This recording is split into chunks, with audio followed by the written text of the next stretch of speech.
Okay, I think you can all hear me. Thank you so much, Thibaut, for starting this project in the first place. It's a fantastic initiative and I'm extremely proud to be part of it. Thank you also for moderating the first panel that I didn't have the chance to attend, but I'm sure was extremely insightful.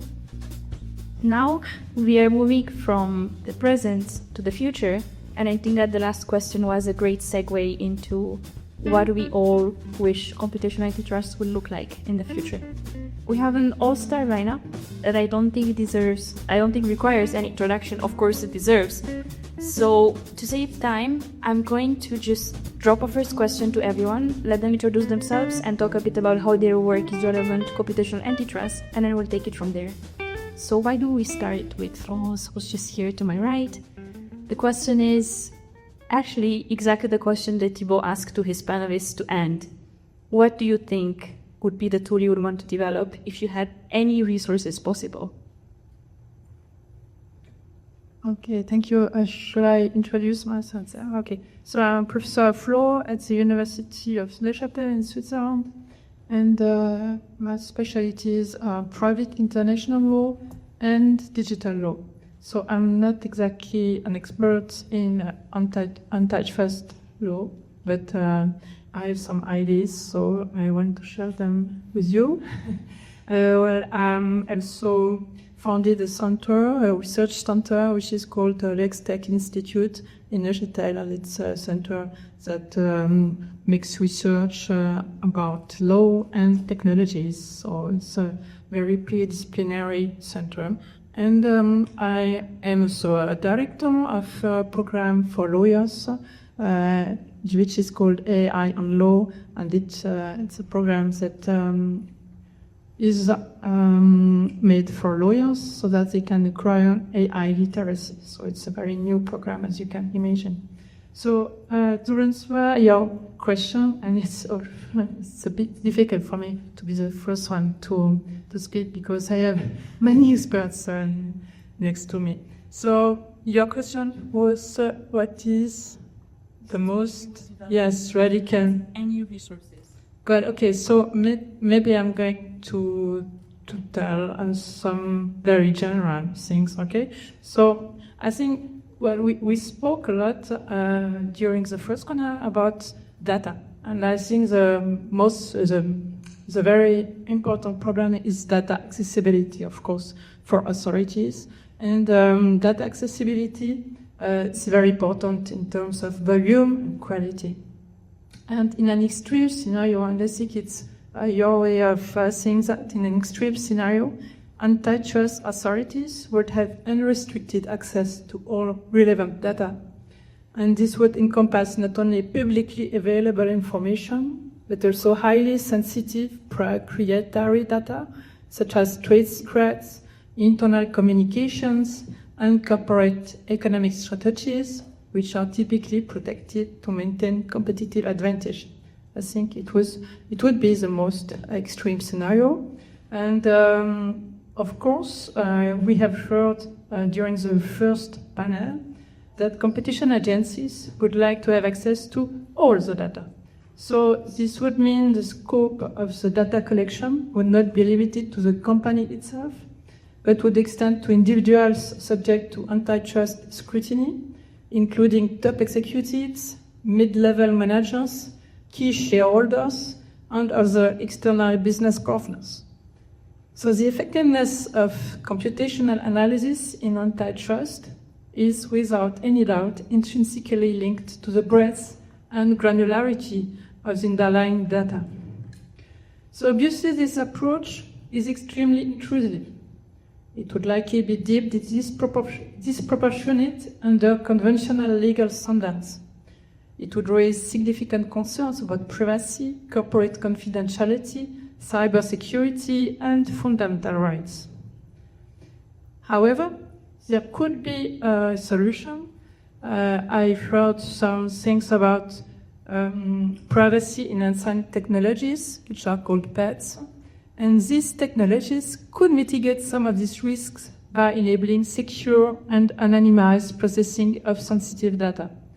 So my idea would be that that computational antitrust should be very interdisciplinary collaboration with engineers specializing in pets to define a viable legal and technical framework from mandatory data disclosure.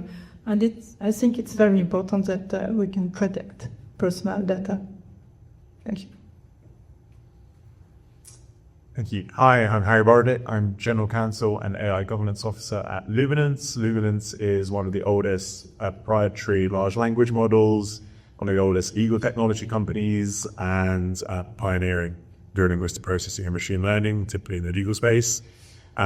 We have been around since 2015, which in the AI age is ancient, and yet we are still, thankfully, at the cutting edge, which is great. But it's also a great privileged position to be the general counsel, again, of a company that sells heavily into legal frameworks, legal companies, and directly to lawyers.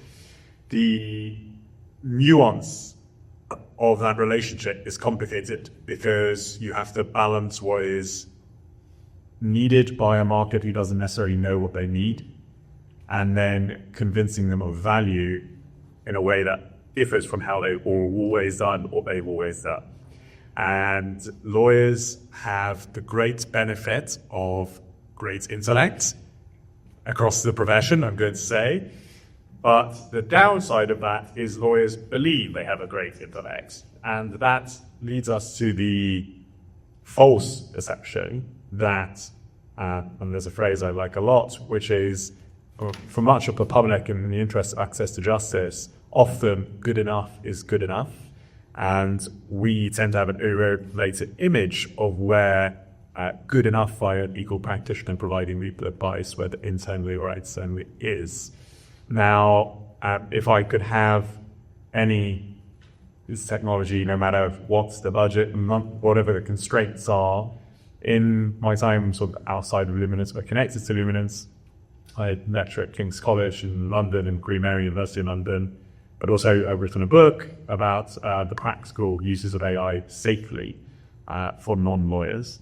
And the reason I focus on that is because we are often, as legal professionals and academics, falling into a trap of talking about what does the vision of 2030 look like, and yet not paying enough attention to the day immediate value that, whether they're lawyers or other professions, whether it's marketing, sales, etc., but interacting with lawyers, we don't exist in a vacuum, what they need. And so whether it's from an antitrust perspective or not, automation of low-value, high-volume tasks that no one cares about is a universal factor, whether that's in the legal profession or outside of it.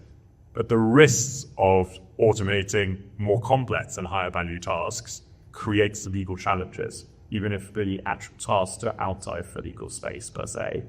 So whether it's within the legal space, Luminance's whole raison d'etre is to create automated workflows, automated tasks, agentic systems that solve low-value, high-volume problems.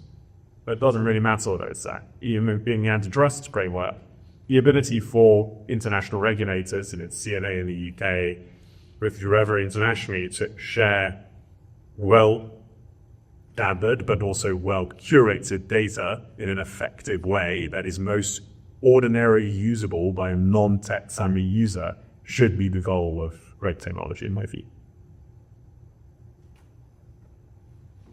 Great. So thanks so much for having me here. I'm Susan Athey. I'm a professor in the business school here at Stanford. I do research on machine learning and AI and applying them for social impact. I have some background in the tech industry where I've been chief economist and on boards of directors for large and small tech companies. What was relevant to this conversation, I spent 2 years in the Biden administration as chief economist at the Antitrust Division. And so there I worked on, in addition to my casework, which I'll talk about in a minute, as part of my answer to the question, I worked on technology modernization. We got a $30 million grant to help modernize the computing and the technology infrastructure at ATR. We had our first chief technologist. I built a data science team and a technology policy team and worked a lot on improving capabilities of the federal government which so far still seem to be in place and continuing, which is a big relief, given what great group we put together.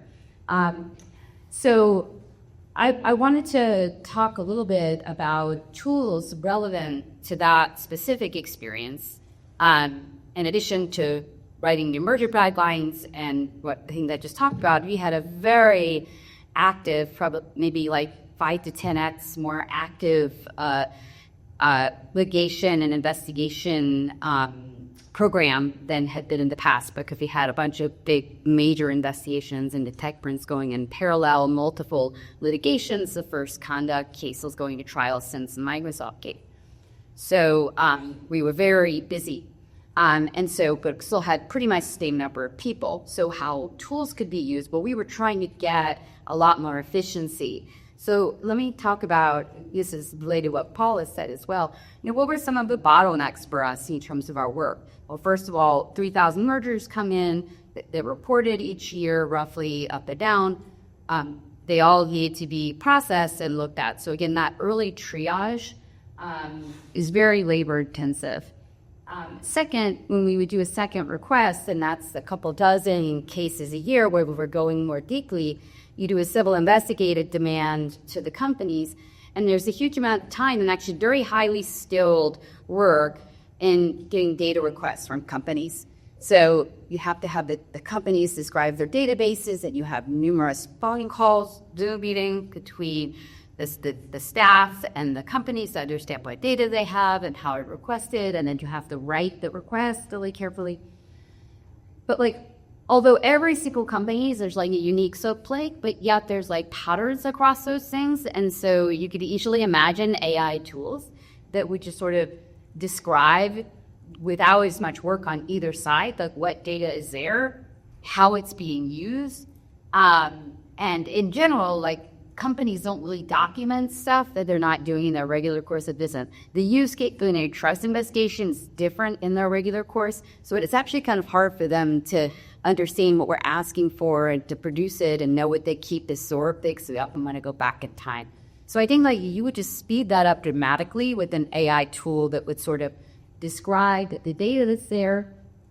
A second thing, though, is having been in an operational role, like I was planning to Microsoft, having been in an operational role where I saw how data was used, I can look at a table or a PowerPoint and backward engineer a bunch of stuff. You couldn't have produced that graph unless you had a lot of historical data. It must be disaggregated in order to make the points that are in the table. I see a monthly business review, and I can imagine I can see what's going into the decisions. If you've never been in a business role using data-driven decision-making, that's just you look at that same chart I'm looking at and you don't understand, you can't backward engineer it. But there's patterns in that. So instead of relying on a small number of experienced people and their skills to do this, where the army of attorneys don't have that skill, the AI could actually see those patterns and actually help guide an attorney to understand how the data is being used to make business decisions. And that in turn is crucial for antitrust, because you need to know, are the prices personalized? You might have a theory that involves, a certain way of setting prices that's just impossible given the technical systems that the companies have. And so that kind of thing, I think an AI tool, it doesn't exist today, but we have pieces of it today. The coding tools that exist for software developers are getting there. And I think you could build those kinds of tools. So I guess just to summarize in terms of the tools, there's one piece of work that's done by data scientists and data engineers. It's very time consuming. And there's another part that we are just doing kind of imperfectly because the economists and the lawyers don't have enough operational experience to really understand what they're looking at and understand the meaning of what they're looking at. And I think AI tools could solve both of those. Are things where there's patterns that I think would be very learnable by an AI tool. Okay. I'm Alex Pentland. Everyone calls me Sandy. I'm faculty here in High. Until recently, I was faculty at MIT, working in the media lab there. I've also been on boards of directors for things like Telefonica, the data board for AT&T, and the innovation board for Google. And more interestingly, I oversaw the IT innovation program in China from 2012 to 2017. And in a similar location or position in India. I have a very international sort of focus. My sort of thought on this, and I'm a bit of an outsider, right? I do these things that have to do with data, and data is very prominent for me. And I like to sort of do this quote from a very controversial figure, which is Xi Jinping, okay? So he said a couple of years ago that the data is a new primary means of production, and he who has the data has the initiative. Now that's an incredible statement for somebody who's the leading voice of Marxism, which is labor versus capital. And you say, no, there's actually three things, and the third one is data. Well, you need to understand, of course, that China has been deifying, becoming more digital, faster than any place else in the world. One of the reasons I was willing to sort of go and see what was happening in China is the only place where you can look 5-10 years into the future and ask what's going to be possible, what's going to be common, what are people going to adopt. So I take what he says quite seriously. And my lens on antitrust, which I've contributed to the series here, is that you can also have antitrust around data. If people control a disproportionate part of data, then they have disproportionate advantage for innovation, for shaping the market and doing other things. And it's not just market shares, the ability to shape things, the ability to innovate, that comes with data. And in our paper, we laid out methods of actually assessing that sort of thing and preventing antitrust situations through limiting more mergers. It gave the resulting entity disproportionate power over data about some market, et cetera, et cetera. But the question here was around tools. And the result of the experience that I've had has led me to have a very sizable effort at MIT around developing tools to be able to monitor and control this. Well, you can request data, but it's going to take forever and they're not going to be really good about getting there. So the attitude we took is, look, we have all these encrypted data flows. We don't really know who they are. Look at something like Ethereum as a model of the future economy. And it's not just on one platform, it's on many platforms where you don't know the identities. But there are ways of analyzing the patterns of action in there to say, oh, this thing on these 5 different platforms is the same person. There are ways of asking how these two entities are coordinating with each other, or if they are. And this is the first applied in identifying state actors who are setting up various sorts of cyber attack and things like that. Basically, you're looking for coordination, for timing signals that give you the ability to say, this isn't likely to happen by chance. These people must be, invisibly to me, coordinating on things. And they have X amount of power over the result because of the reach of their network. So that's I think, a really interesting tool. It's being used for money laundering, for anti-terrorism, for things like that. It could be extended into antitrust. You're not actually looking into data, it's all encrypted. You're looking at the pattern of timing of the data. Other tools we have are ways of comparing the complementarity of data. So if you have a merger, you can ask, will these two companies in the end control twice as much as they do now, or is their data very duplicative so that the merger will give them that much more power? That's an obvious important thing. It's particularly obvious important in things like medicine, where you have these silos of data. You'd like to be able to cut a deal that says, oh, the data from this clinical trial should be merged with this clinical trial, and you have some idea of what the value that will result from it. So that's a positive case, sort of the opposite of antitrust. So those are the sort of tools that are being developed.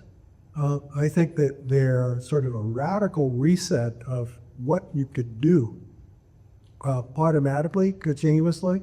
That's the sort of thing that the anti-fraud people and the anti-terrorism people are already beginning to do, because they don't have the option of coming back a year later after doing a period of discovery. They have to catch things as they happen.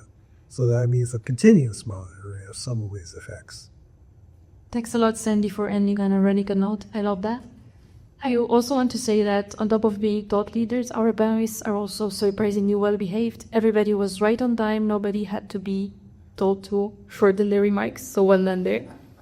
I just want to take a second to take a step back, because the topic of this panel is the future of antitrust. But is there one future, or are there different futures based on jurisdictions, the players we're talking about, competition agencies, market players, consumers? Maybe Susan, do you want to get us started on this one? I think Sandy, I was thinking as he was speaking about, you alluded to this, that you can do different things in different countries depending on, how people feel or the power they have to prevent the government from looking at their data. I think, the attitudes towards it, like the trade-off between like privacy and various other objectives are pretty different in different countries. Of course, the history of Europe has led it to have very strong views. I gave a speech in Europe about economics of privacy, and a bunch of people stood up concerned yelling at me that you cannot do economics on privacy. In Europe, it's a fundamental right. There's no cost-benefit analysis. So, okay, that's different, very different perspectives than what Sandy was talking about. And I do think, though, that people's attitudes change sometimes quickly when, there's some pain that they feel. So people's attitudes about surveillance can change when they feel vulnerable to crime, and so on. And so I guess there's 2 points. One is that two conclusions from that. One is that you could go a lot further to make people safe and make the economy more efficient with more surveillance. You do have to have a lot of trust in your government, or maybe no choice about it, and your government's going to do it whether you like it or not. So that's behind with. There's possibly also technical innovations that can be done, which you were alluding to, and people on the previous panel as well, that could allow the surveillance to be done without sort of storing all of the data. So that's just flagging things, but it's somehow like safer against abuse and blackmail and so on, all the things that you would worry about there. And I think, one other thing I was trying to pick up on, Sandy's very interesting comments, we tolerate huge amounts of efficiency in the United States from fraud. Financial fraud is huge. It puts a big tax on the whole economy. Consumer protection violations are rampant. You think about like how many times if you've just given up and can't get your money back on something, or you just don't bother because it's more, they get tortured. The company is better at torturing you than you are persisting. In principle, technology could help you substantially lower the costs of enforcing consumer protection laws, and it could substantially reduce fraud just by being more proactive. But right now, we're really just, the way we do enforcement is very reactive. A crime gets reported, and then we set up a team of humans and we investigate it, and we're just incredibly limited by the number of humans we have doing law enforcement. And so that's how you end up with, cybercrime, continuing fraud, continuing, fraudulent prescriptions, drug rings, all this stuff it could be if you had a different approach to it that was, we're going to use technology to kind of, monitor and audit and then go after people systematically rather than like waiting for a crime to be reported or an arrest to be made, you would get very different outcomes. But I think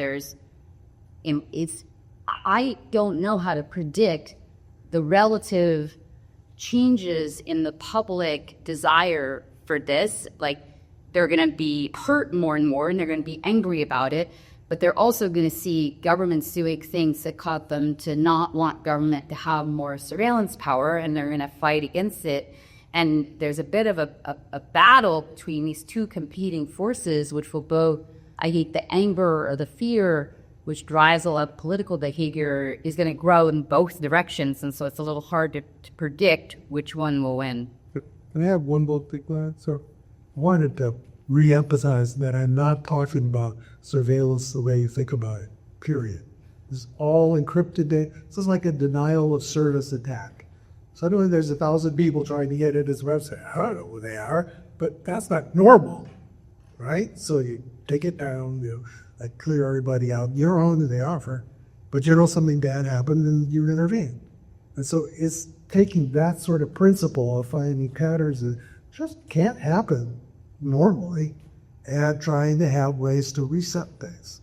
Well, it turns out that that's a pretty good thing for preventing a lot of bad behavior. And then it's take that further. We come and say, okay, so we identify some of this bad behavior. Do we have the legal right to reveal who the people were? And that's where privacy really is. So those are all fascinating points, but just because Susan mentioned that the European legal culture with its emphasis on fundamental rights may be a bit of a deterrent towards innovation and further efficiency. Amy, Florence, do you want to defend the European continent?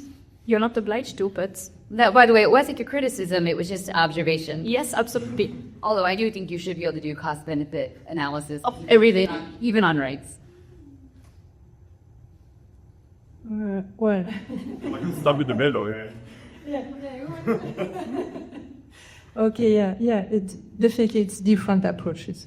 But, what I would say that I have a new fundamental right to propose. So this is a new one that I like a lot, and it's called digital integrity. And it's just the idea that we have physical integrity and psychical integrity that is protected, of course, and the digital integrity should be protected too. So you see, I'm just pushing for a new fundamental right because I think it's very important that we protect our personal data. So I don't know if it's very relevant here, but I think we have to be very cautious about our personal data, and we should protect them, definitely. So that's actually a very cheeky workaround where we want to protect a new interest which is fairly doesn't your right, and then we have an interest worth protecting. So well done there. Harry, do you want to tell us how you see things going forward in the future? Do you think that industry will advance quicker than the agencies? Do you think there will be a backlog, a synchronization?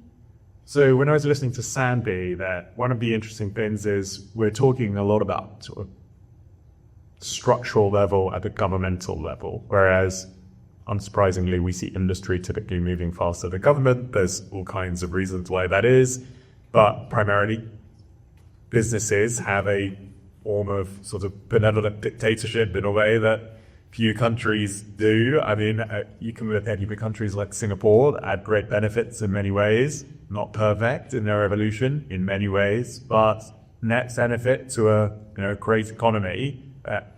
There's all kinds of reasons why that is the case, but they've been run in a way like a business by a CEO who had foresight, a vision of where that company was going to go. Right? And we're talking about balancing future-looking action and reactive action here. So, but yeah, let's do an investigation because there's been something for us to look into. But that's also not really how companies work. Companies do multi-year plans, do short-term plans, they try and apply technology to solve immediate problems as well, inevitably, but they try and balance reactivity and proactivity in a way that is very hard to achieve in government and in larger institutions. If I can take, actually there's a contracting example, but we can talk about specifically antitrust. If you are using legal technology is one of the easiest applications of large language models because inherently they are trained on language, which makes them very good for the legal space. So if you have a large data set of contracts, if you want to identify where the greatest value is forward, you can also look where missed opportunities were and where things need to be addressed. It's the same from an antitrust perspective. If we are looking on a global scale, if there is data sharing and we place genuine value on data, no matter how protected it is, the ability to do two things. One, balance a perspective on what we've been doing so far. Let's look back at how we can correct actions where we haven't been perfect. But having this sort of nudge effect, where if AI agents are saying, guys, we're signing a lot of contracts over here, that looks like it might be anti-competitive behavior or indicative of anti-competitive behavior, but actually we know that regulators kind of like it if we do something else over there that balances it out.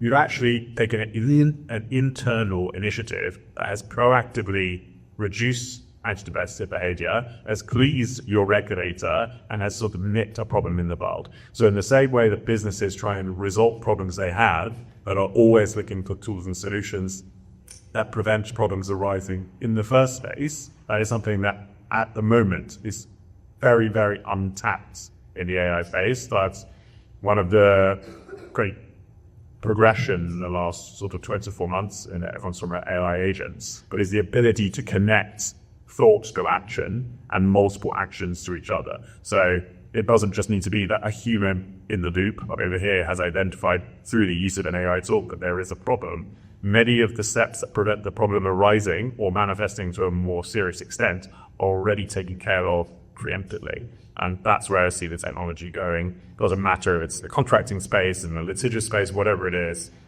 Even actual procurement technology, I see that being a great boon.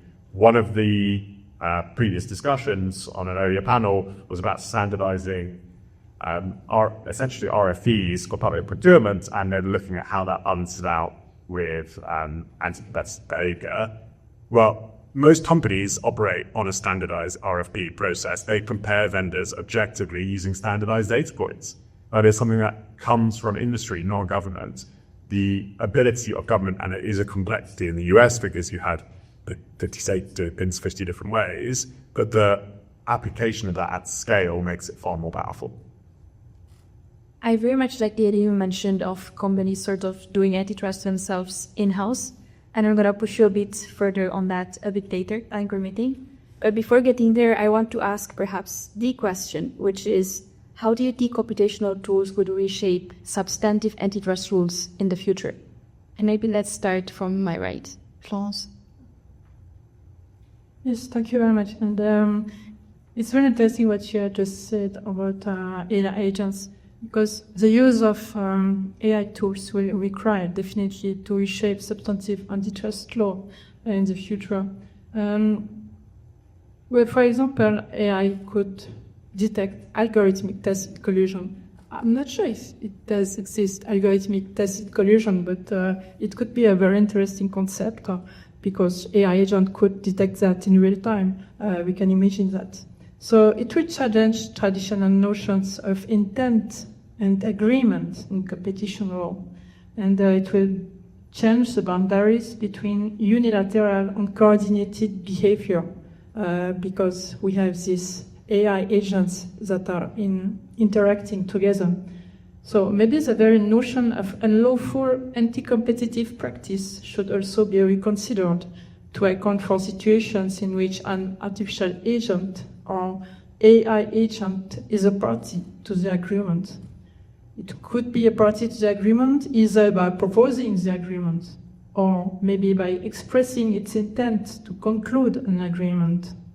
So considering that LLMs are capable of communicating with a human or with other LLMs, it can make statements that are objectively interpreted as manifestations of assent to an agreement. So therefore, it seems necessary to revisit the concept of agreement itself to reflect this new reality. So in my view, a pragmatical approach is required if we wish to avoid a scenario where most antitrust violations in the future escape enforcement, simply because they were implemented by AI agents.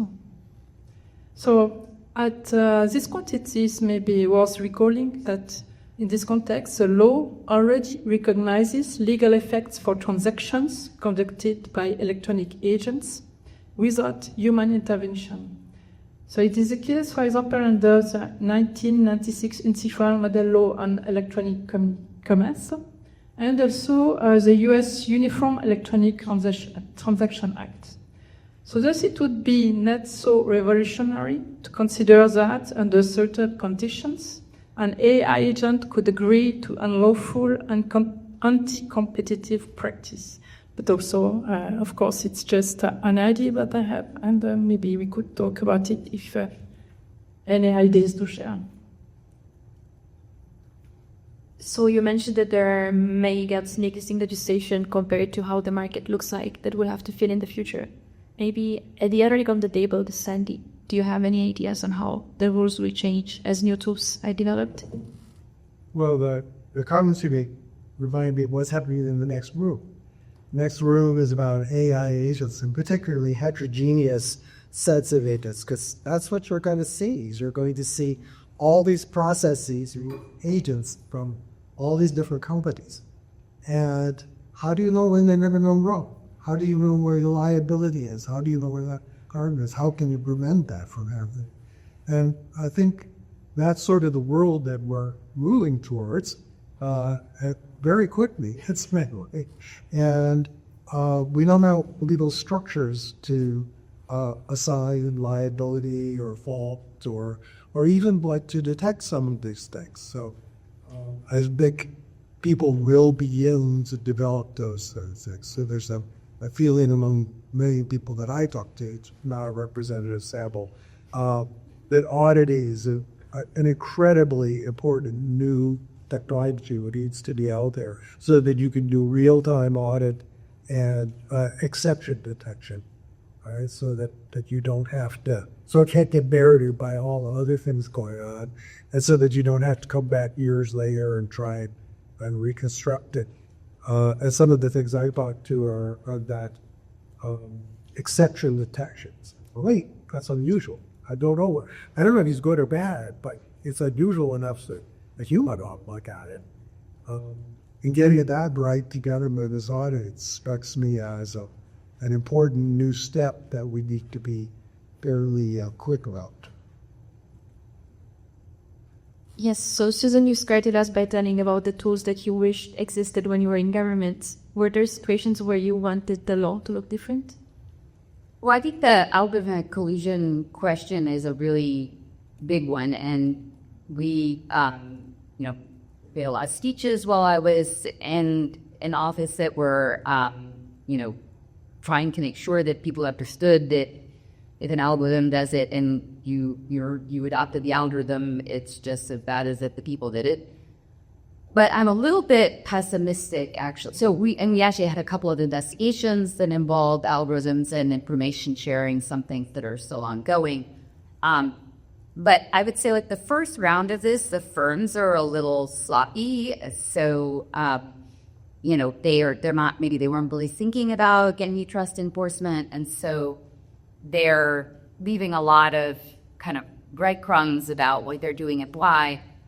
I think a more sophisticated V2 or V3 of these algorithms could probably comply more clearly with the law and still get high prices for consumers, because it's, now tacit collusion is not illegal, and so, but in the end, if an algorithm is just responding very quickly to their competitors, that can like reduce the benefits to cutting price. Like you cut price, you get some customers for a while, and then the competitor responds. That if you have like instant responses, you don't get that short-term gain. So I think that my prediction would be the more algorithms are setting prices, probably the higher they will be, and that will be true even if each firm was acting independently and it wasn't like a single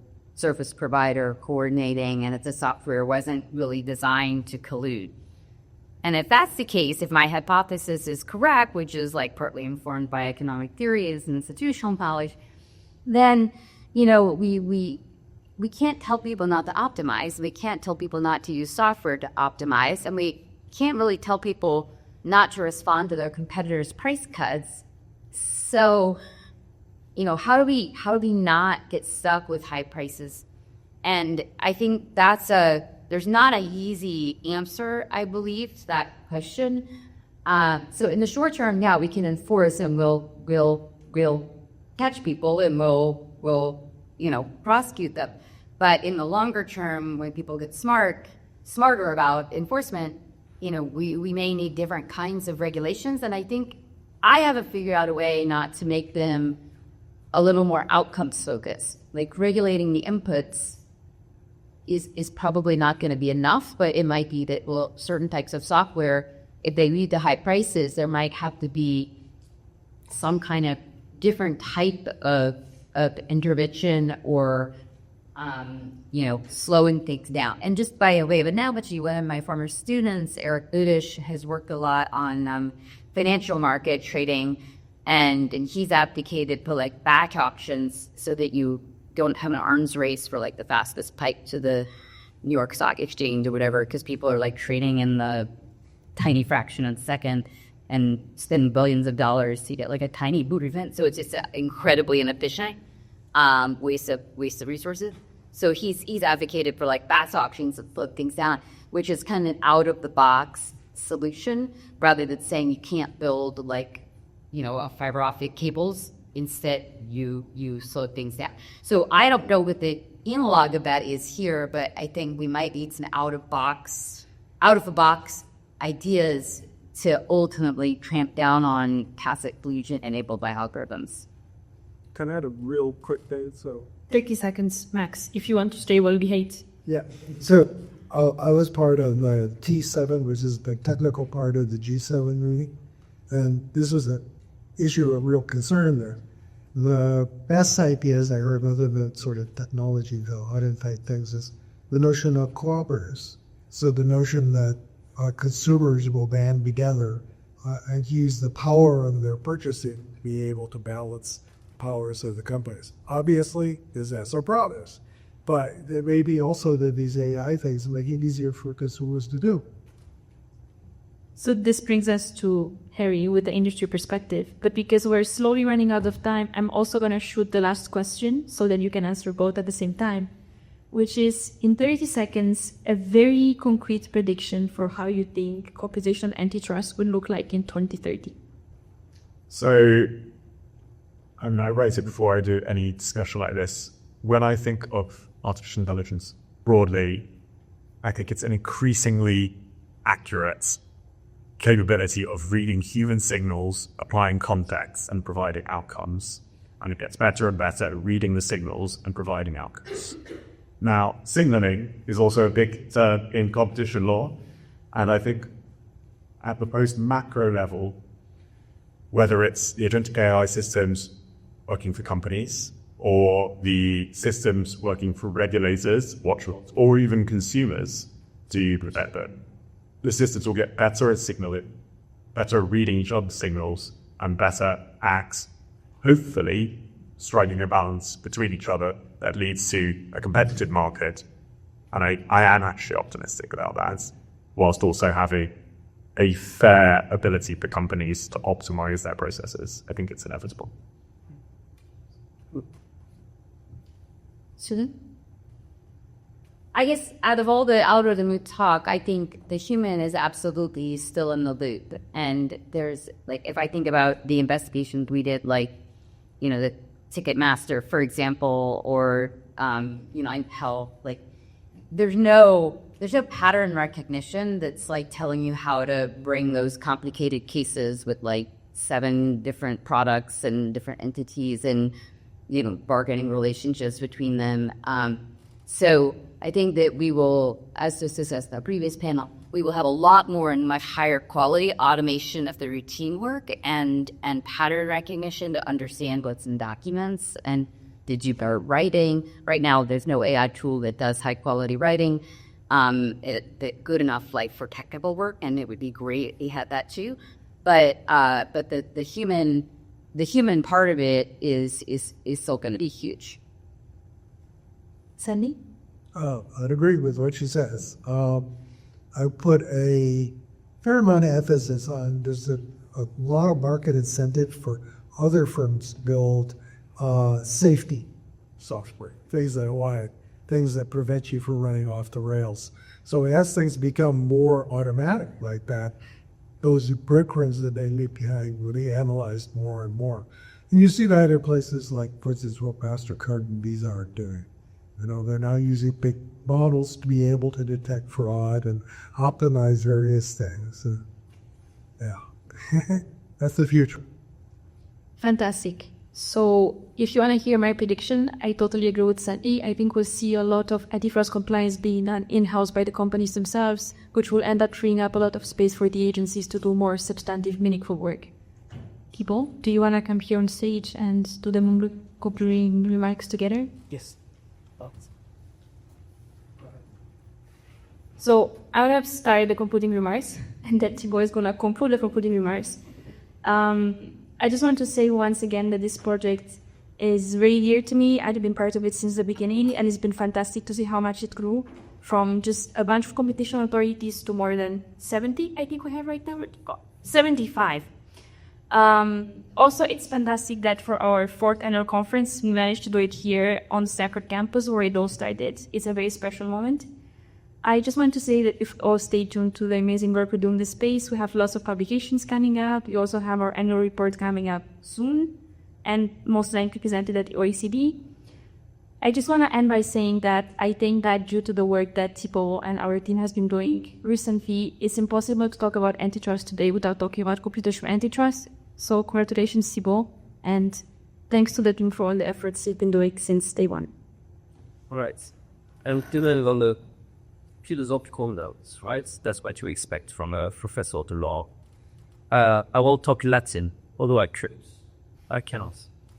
That's also what you would expect. The thing I wanted to stress is that we do not set up the themes for our conferences, right? We let that emerge out of the discussion. In our 3rd annual conference, as I said in my introduction, the theme, the emerging one, was transparency. I think today there is one word that comes almost every 5 minutes back into the discussion. That's one: access. We talked about access to data, access to expertise, access to convincing evidence that you can bring before the courts, access to our fundamental rights, right, in a way that is not only technically feasible, but that is available, and access to justice and something that we can leverage against companies, access to better understanding of practices and their meaning. And we ended up on the already kind of a philosophical note talking about access to intention and patterns, right? So that maybe we can prevent preemptively some other practices, which always reminds me of that great movie Minority Report. If you haven't seen it, no spoiler alert, but doesn't end like you would expect. So now the question I ask myself while listening to is whether the theme of transparency and the one on access are that different. And in fact, I think they're not, because what emerges out of the conversation is that computational tools and computational antitrust changes what is visible, right? It changes what counts as harm. We talk about algorithmic collusion. It changes how we justify decisions.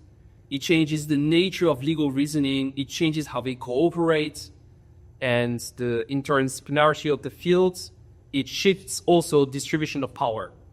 right? Whether it is within institutions or across institutions and companies. And also, I very much like what you just said. It could also be that consumers will rely on some of those tools. It changes the very boundaries of antitrust. So if that is true, it means that access to all the variables that I've listed will actually enable more transparency, which I think it's hard to argue against, right? So it seems that for 2 years in a row, the very same theme appears out of our discussion. Now, the question is, if you look at what's happening in practice today, do we see more transparency in antitrust than what we had, let's say, 5 years ago before the use of those tools? This is a question for us to tackle in the coming years. And as I said, I'm so incredibly grateful to the whole team. And the fact that we can have on the panel economists, legal tech, legal scholars, technical expertise, I think is something that we should cherish because it is extremely rare in the field of antitrust. So thank you so very much. And to all of you out there, see you soon. Take care of yourself. And if you get some of us too. Bye. Thank you.